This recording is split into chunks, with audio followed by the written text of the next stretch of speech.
خواتي خواتاتي مساء الخير عليكم اهلا وسهلا بكم يا جماعه الخير السلام عليكم وازول في اللون j'espère que vous allez bien j'espère que vous vous portez bien.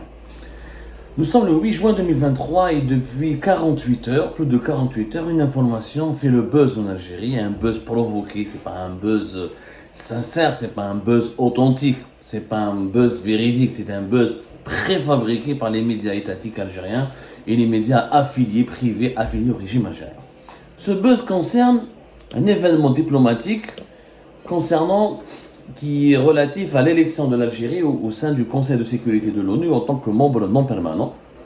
Et cette information a été présentée comme un grand succès diplomatique pour l'Algérie, comme un grand retour de l'Algérie sur la scène internationale et mondiale, comme un prestige, comme la réhabilitation du prestige du pays, etc., etc., etc. Oh, le mensonge nous rend malade. La désinformation, la manipulation me rend extrêmement malade. Alors, on va vous expliquer que cet événement n'a rien d'extraordinaire. C'est un simple événement protocolaire. Parce que je fais les trolls, les mouches électroniques, يروحوا في لي باج فيسبوك تاعنا ولا لي كونت يوتيوب etc. Là, chafé comme les opposants. Grâce au président Tebboune, l'Algérie est devenue un grand pays. Nous sommes au siège du Conseil de sécurité de l'ONU, l'organe le plus important de l'ONU. Nous sommes devenus une puissance respectée, considérée. D'ailleurs, la présidence algérienne a fait un communiqué où elle dit que cette élection de l'Algérie au sein du Conseil de sécurité de l'ONU traduit l'estime et la considération dont bénéficie le président Abdelmadjid Tebboune de la part de la communauté internationale et la reconnaissance de cette dernière pour sa contribution en faveur de la paix et de la sécurité internationale. شوف سيدي تقول هذا تبون ما دار عجب دار عليه حاجة كبيرة mais il est devenu l'un des leaders les plus influents du monde. C'est une reconnaissance au rôle pivot de l'Algérie dans le contexte international actuel.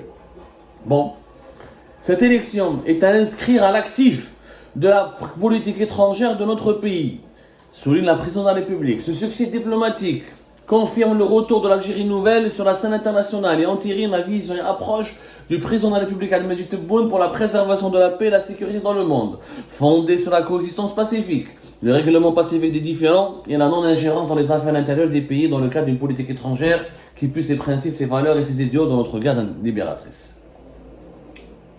Est-ce que réellement il s'agit d'un succès qui marque la reconnaissance de la communauté internationale et pour la contribution d'Abdelmadjid Tebboune?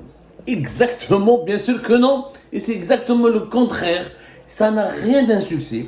C'est un protocole ordinaire. D'ailleurs, les Nations Unies, le Conseil des Nations Unies, ont fait un communiqué clair, le 6 juin 2023, qui explique clairement ce qui s'est passé. Mais c'est une élection protocolaire. L'Algérie n'a pas été le seul pays qui a été élu. Il y a eu la Guyane, République de Corée du Sud, la Corée et la Sierra Leone et la Slovénie. Est-ce que ces pays peuvent prétendre au statut de puissance régionale ou mondiale? Qui connaît la Guyane?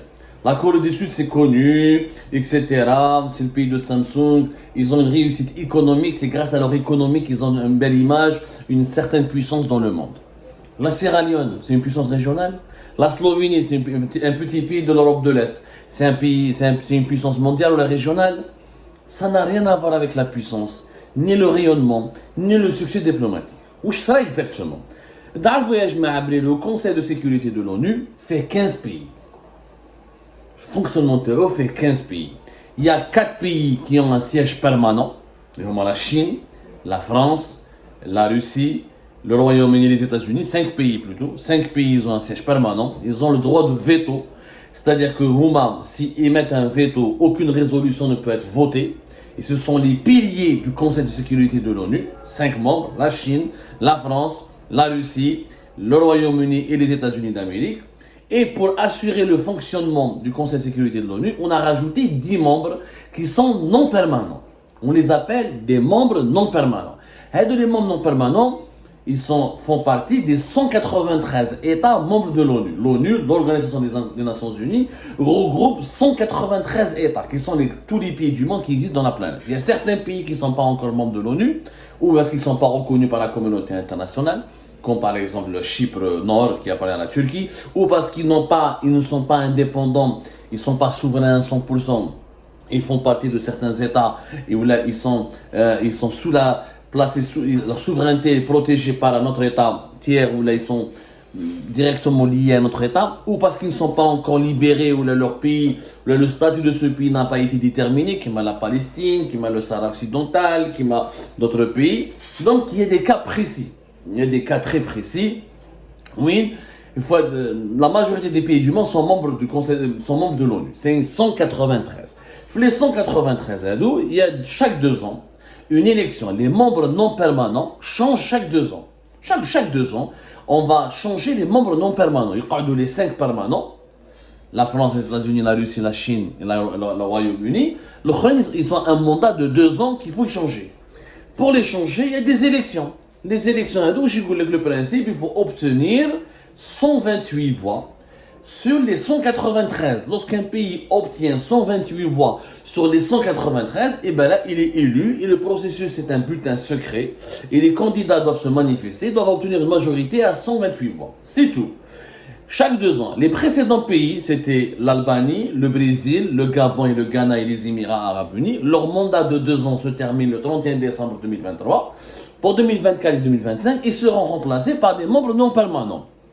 C'est un protocole, c'est une activité protocolaire. Ni plus ni moins, parce que le rôle d'un membre non permanent du Conseil de sécurité, il est quasiment insignifiant, il n'a aucun poids. Ceux qui ont du poids, c'est les 5 pays permanents, ils ont le droit de veto. Les autres membres non permanents, ils discutent, ils proposent, ils participent au vote, ils essayent de proposer des idées, ils essayent de défendre certaines causes, certaines valeurs, mais pas plus. Mais c'est dans un cadre protocolaire. C'est-à-dire, mais une puissance quand tu es membre non permanent du Conseil de sécurité. La preuve, la Sierra Leone a été élue. La Sierra Leone, un pays en faillite, parce que parmi les pays les plus pauvres du monde. La Guyane, parmi les pays les plus méconnus du monde. Mais la Slovénie, parmi les pays européens les plus petits. Le Gabon, c'était une puissance. Quel membre non permanent du Conseil de sécurité? C'est une puissance. Le Ghana, c'est une puissance. C'est un rôle protocolaire. Les Nations Unies ont besoin d'associer aux 5 membres permanents, aux 5 grandes nations, d'autres pays, pour faire des débats, assurer le débat et assurer la contradiction lorsqu'il s'agit, ou assurer un minimum de concertation lorsqu'il s'agit de voter des résolutions. C'est une bonne chose pour le pays d'être membre, c'est pas une mauvaise chose, oui c'est une bonne chose d'être le membre non permanent du Conseil de sécurité, mais c'est pas un succès extraordinaire. C'est une bonne chose, le pays sera plus connu, on va se frotter aux grandes puissances qui sont membres du Conseil de sécurité de l'ONU, on va peut-être être plus exposé médiatiquement, mais ça reste un rôle purement protocolaire. Ça n'a rien à voir avec le président de Majid Tebboune. Ça n'a rien à voir avec l'Algérie avait une diplomatie rayonnante bien avant Tebboune et depuis de longues années, c'est un pays important, c'est un pays connu. Mais dans cet épisode, dans cette halqa, dans ce feuilleton à l'ONU, c'est quoi il s'agit? D'ailleurs, le communiqué de ce que ne dit pas la presse algérienne pour démonter la propagande de la présidence du palais présidentiel de M. Tebboune, c'est que l'Algérie n'a pas eu d'opposition. C'est pour ça qu'elle a obtenu un siège rapidement. Il n'y a pas eu d'opposition. Le vote, l'Algérie, la Guyane, et Sierra Leone et la Corée, ils n'ont pas eu d'opposition, ils n'ont pas eu un candidat contre eux. Personne ne s'est présenté contre l'Algérie, contre la Guyane, contre la Sierra Leone, contre la Corée. C'est pour ça qu'ils ont remporté les élections. Ils ont été élus rapidement. Pourquoi? Parce que la majorité des pays du monde, ça ne les intéresse pas d'être dans ce Conseil de sécurité, d'être membre non permanent. Mais il y a faïda. Ni sur le plan économique, ni sur le plan politique. C'est juste ton nom est évoqué lorsqu'il y a les réunions du Conseil de sécurité. Tu sièges, tu participes au vote, tu participes au débat. C'est tout. Mais ça n'a rien de valorisant, de prestigieux. Il n'y a même pas eu d'opposition, il n'y a pas eu de candidat contre l'Algérie, ou là contre la Sierra Leone, ou là contre la République de Corée, ou là contre la Guyane. Comment ça fonctionne, Tani? C'est les 10 membres non permanents, ils sont choisis à l'Ahsab, une organisation, à l'Ahsab, le monde est composé en plusieurs régions.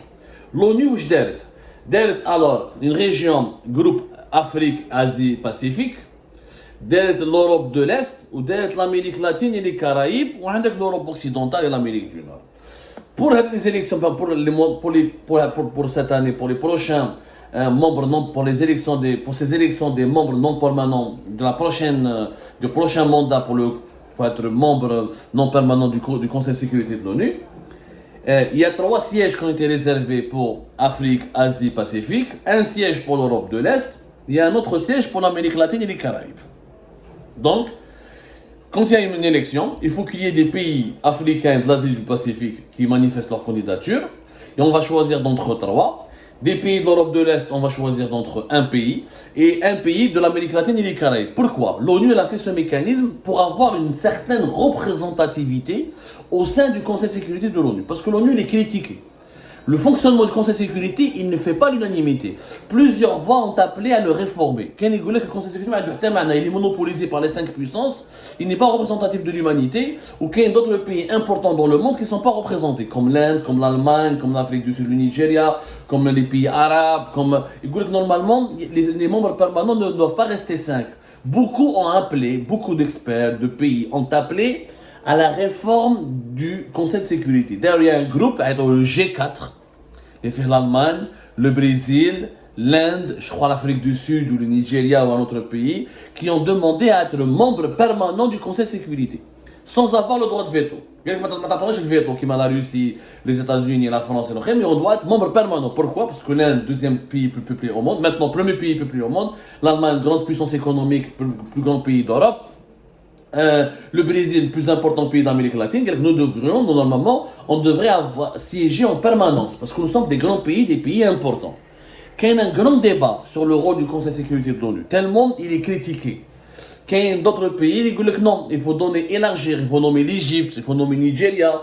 Quand ils disent que non, il y a une proposition à d'autres, l'Union africaine, c'est l'Union africaine qui doit siéger de façon permanente au niveau de l'ONU, au niveau du Conseil de sécurité de l'ONU. Donc le fonctionnement du Conseil de sécurité de l'ONU est très critiqué parce qu'on accuse les grandes puissances de le monopoliser, de l'avoir privatisé. Donc l'ONU, elle choisit toujours des membres non permanents qui sont issus de tous les continents pour avoir le maximum de représentativité au sein de cet organe capital et important qui est censé régler les conflits, intervenir pour éviter les conflits, empêcher les guerres et assurer la paix et la sécurité internationale. Donc, pour le protocole, il faut élire des pays de ces régions-là. Dans le groupe Afrique, Asie du Pacifique, l'Algérie et la Sierra Leone et la Corée ont présenté leur candidature. Il n'y a pas eu de concurrent, parce que les autres pays, ça ne les intéresse pas. Tu